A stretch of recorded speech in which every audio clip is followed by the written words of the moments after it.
On April 20th, 2010, an explosion tore through the Deepwater Horizon. The platform remains ablaze hours after the blast, and at this point, it's unclear what caused the explosion. More than 48 hours after the explosion, the oil rig Deepwater Horizon is underwater.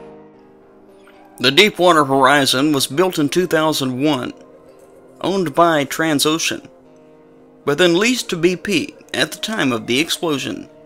BP was drilling an exploratory well in the Macondo prospect, located about 50 miles off the coast of Venice, Louisiana. BP was the operator and primary developer of the Macondo prospect, along with Anadarko and MOEX.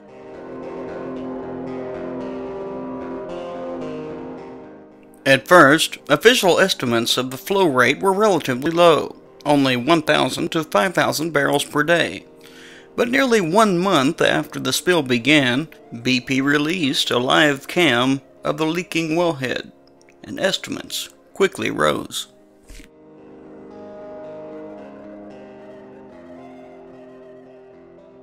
Barrels of oil coming out, 4,000 barrels. An estimated 8,000 barrels of crude oil. 12,000 to 19,000 barrels. 20 to 40,000 barrels. 60,000 barrels. 90 to 120,000 barrels.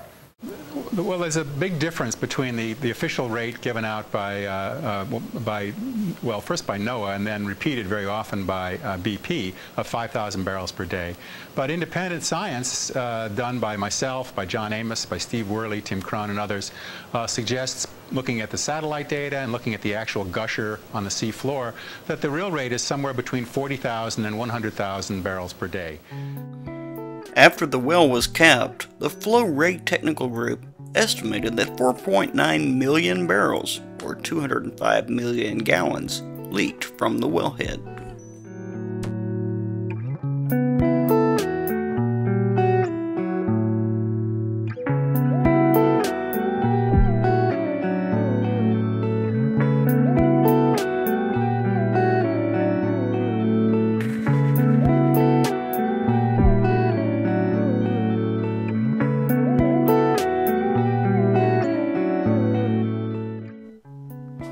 The Deepwater Horizon spill is the largest oil spill in American history.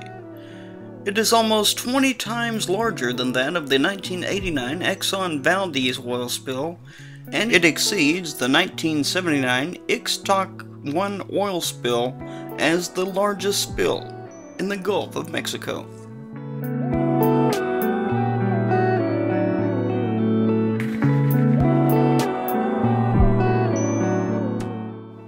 Oil flowed unabated into the Gulf for nearly 3 months. The spill began on April 20th and continued to flow until the well was finally capped on July 15th. This time-lapse footage was captured by NASA's MODIS satellite, and it shows the oil spill over a year.